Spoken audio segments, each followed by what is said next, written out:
നമസ്കാരം. Divine thoughts Malayalam YouTube ചാനലിലേക്ക് സ്വാഗതം. ഗുരുവായൂരപ്പൻ വസിക്കുന്ന വീടുകളിൽ കാണുന്ന കുറച്ച് ലക്ഷണങ്ങളെക്കുറിച്ചാണ് ഇന്നത്തെ വീഡിയോയിൽ പറയുന്നത്. നമ്മുടെ വീഡിയോ ഇഷ്ടപ്പെട്ടു കഴിഞ്ഞാൽ എല്ലാവരും ഒന്ന് ലൈക്ക് ചെയ്യുക. അതുപോലെ തന്നെ ചാനൽ ആദ്യമായിട്ട് കാണുന്നവർ ഒന്ന് സബ്സ്ക്രൈബ് ചെയ്തേക്കുക. എല്ലാവരുടെയും ഇഷ്ടദൈവം അല്ലെങ്കിൽ കൺകണ്ട ദൈവമാണ് ഗുരുവായൂരപ്പൻ.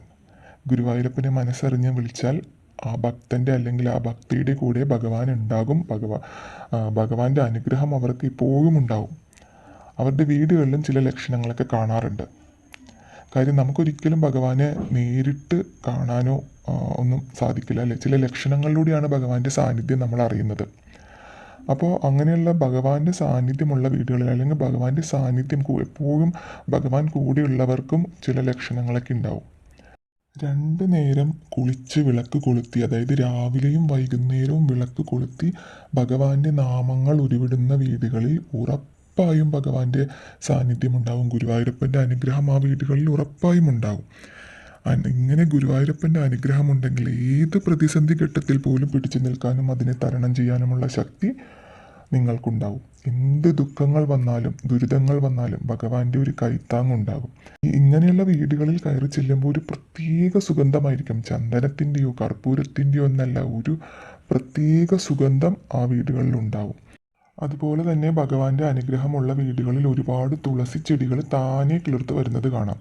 അതായത് ഭഗവാനെ വിളിക്കുന്ന വീടുകളിൽ ഒരു തുളസി ചെടിയെങ്കിലും അവർ നട്ട് വളർത്തുന്നുണ്ടാവും. ചെടിച്ചട്ടിയിലോ തുളസിത്തറയിലോ ഒക്കെ ഒരു തുളസി ചെടി ഉണ്ടാവും. അതുകൂടാതെ പരിസരങ്ങളിലെല്ലാം തുളസി തൈകൾ താനെ വളർന്നു വരുന്നു. ഇതൊരു ഭഗവാന്റെ ആ ഒരു സാന്നിധ്യം അറിയിക്കുന്ന ഒരു പ്രധാന ലക്ഷണമാണ്. ഇങ്ങനെയുള്ള വീടുകളിലുള്ള ആ ഒരു പരിസരമെല്ലാം അത് വളരെ വൃത്തിയായിട്ട്, അഴുക്ക് വെള്ളമൊന്നും ഒഴിക്കാതെ മാലിന്യമൊന്നും ആ പരിസരത്തൊന്നും ഇടാതെ വളരെ വൃത്തിയായിട്ട് സൂക്ഷിക്കുക. അതുപോലെ തന്നെ ഈ വളർന്നു വരുന്ന തുളസി തൈകൾ പറിച്ചു കളയാണ്ടും നോക്കണം. ഈ ചട്ടിയിലോ അല്ലെങ്കിൽ തുളസിത്തറയിലോ നിൽക്കുന്ന തുളസി ചെടിയാണെങ്കിൽ നല്ല പോലെ എന്താ പറയുക, തളിർത്ത് നല്ല പൂത്തുലഞ്ഞ് നിൽക്കുന്ന ഒരു രീതിയിലായിരിക്കും.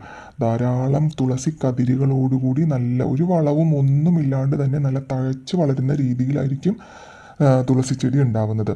ഇതൊരു പ്രധാന ലക്ഷണമാണ്, ഭഗവാന്റെ സാന്നിധ്യമുള്ള ഒരു പ്രധാന ലക്ഷണമാണ് ഈ തുളസി ചെടിയുടെ ഈ ഒരു പ്രത്യേകത. അതുപോലെ തന്നെ മറ്റൊരു പ്രത്യേകതയാണ് ഉപ്പൻ. ഉപ്പൻ എന്നറിയപ്പെടുന്ന പക്ഷി വീടുകളിൽ വരികയാണെങ്കിൽ ഭഗവാന്റെ സാന്നിധ്യം ആ വീട്ടിൽ തീർച്ചയായിട്ടും ഉണ്ടാവും. ഉപ്പൻ അങ്ങനെ അധികം ഒന്നും കാണപ്പെടാത്തൊരു പക്ഷിയാണ്. അത് വീട്ടിൽ വന്നു കഴിഞ്ഞാൽ അതിനെ ഓടിച്ചു വിടാതിരിക്കുക, അതുപോലെ തന്നെ ഉപദ്രവിക്കാതെയൊക്കെ ഇരിക്കുക. പിന്നെ അതുപോലെ തന്നെയാണ് മറ്റുള്ള കിളികൾ, ധാരാളം കിളികൾ വീട്ടിൽ വരികയും രാവിലത്തെ ഒരു സമയമൊക്കെ ആണെങ്കിൽ നല്ല കിളികളുടെ ശബ്ദങ്ങളും അതുപോലെ തന്നെ അണ്ണാൻ്റെ ആ ഒരു ശബ്ദവും ഒക്കെ കേൾക്കുന്നതൊക്കെ വളരെ ഒരു പോസിറ്റീവ് എനർജി ഉള്ളതാണ്. ആ ഒരു വീടുകളിലൊക്കെ വളരെയധികം പോസിറ്റീവ് എനർജി ഉണ്ടാവും. അതുപോലെ തന്നെ മറ്റൊരു ലക്ഷണമാണ് മഞ്ചാടിക്കുരു. ഭഗവാൻ ഏറെ പ്രിയപ്പെട്ടതാണ് ഈ മഞ്ചാടിക്കുരു. ഇത് മുറ്റത്തൊക്കെ അവിടെ ചില വീടുകളിൽ ഇങ്ങനെ കാണാൻ സാധിക്കും. എന്നാൽ അടുത്തെങ്ങും മഞ്ചാടിക്കുരുവിൻ്റെ മരങ്ങളോ കാര്യങ്ങളോ ഒന്നും ഉണ്ടാവില്ല. മഞ്ചാടിക്കുരു എവിടെന്നെങ്കിലുമൊക്കെ ആയിട്ട് മുറ്റത്ത്, അത് ഒരുപാടൊന്നും ഉണ്ടാവില്ല, 2 or 3 ഒക്കെ ഉണ്ടാവുള്ളൂ. അത് ഒരു പ്രധാന ലക്ഷണമാണ്, ഭഗവാന്റെ ആ ഒരു സാന്നിധ്യം അറിയിക്കുന്ന ഒരു പ്രധാനപ്പെട്ട ലക്ഷണങ്ങളിൽ ഒന്നാണ്. അതുപോലെ തന്നെ ഭഗവാന്റെ കഥകൾ കേൾക്കുമ്പോൾ, ഇപ്പോൾ അമ്പലങ്ങളിൽ ഭഗവാന്റെ കഥകൾ കേൾക്കുമ്പോൾ, അല്ലെങ്കിൽ ഇപ്പോൾ ഫോണിലൂടെ ആണെങ്കിലും ഭഗവാന്റെ ഓരോ അനുഭവങ്ങൾ പറഞ്ഞ് കേൾക്കുമ്പോഴൊക്കെ താനെ നമ്മളുടെ കണ്ണ് നിറയുന്ന ഒരവസ്ഥ, അല്ലെങ്കിൽ നമ്മളുടെ ദുഃഖങ്ങൾ പ്രാർത്ഥിക്കുമ്പോൾ ഭഗവാനോട് പറയുമ്പോൾ നമ്മളുടെ കണ്ണ് നിറഞ്ഞ് പോകുന്ന ഒരവസ്ഥയുണ്ടെങ്കിൽ തീർച്ചയായിട്ടും ഭഗവാന്റെ സാന്നിധ്യം അല്ലെങ്കിൽ ഭഗവാന്റെ അനുഗ്രഹമുള്ളവരിലാണ് ഈ ഒരു ലക്ഷണങ്ങൾ ഉണ്ടാവുന്നത്. ഇങ്ങനെയുള്ളവർ, അതായത് ഭഗവാന്റെ ഭക്തർ, തീർച്ചയായിട്ടും അവരുടെ മനസ്സെന്ന് പറഞ്ഞാൽ വളരെ പെട്ടെന്ന് മറ്റുള്ളവരുടെ ദുഃഖത്തിൽ അലിയുന്ന ഒരു മനസ്സായിരിക്കും. ആ ലക്ഷണങ്ങൾ, മറ്റുള്ളവരുടെ ദുഃഖങ്ങൾ പറയുമ്പോൾ പെട്ടെന്ന് അത് മനസ്സലിഞ്ഞ് അവരിലൊരു സഹായം ചെയ്യുന്ന രീതിയിലുള്ളവരായിരിക്കും ഭഗവാന്റെ ആ ഒരു ഭക്തർ. അവർക്കൊക്കെ തീർച്ചയായിട്ടും ഭഗവാന്റെ സാന്നിധ്യം തന്നെയാണ് ഇങ്ങനെയുള്ളവരുടെ കൂടെ ഉള്ളത്. അപ്പോൾ ഇന്നത്തെ ഒരു ചെറിയൊരു വീഡിയോ എല്ലാവർക്കും ഇഷ്ടപ്പെട്ടു എന്ന് കരുതുന്നു. നല്ലൊരു വീഡിയോയിലൂടെ നമുക്ക് അടുത്ത ദിവസം കാണാം.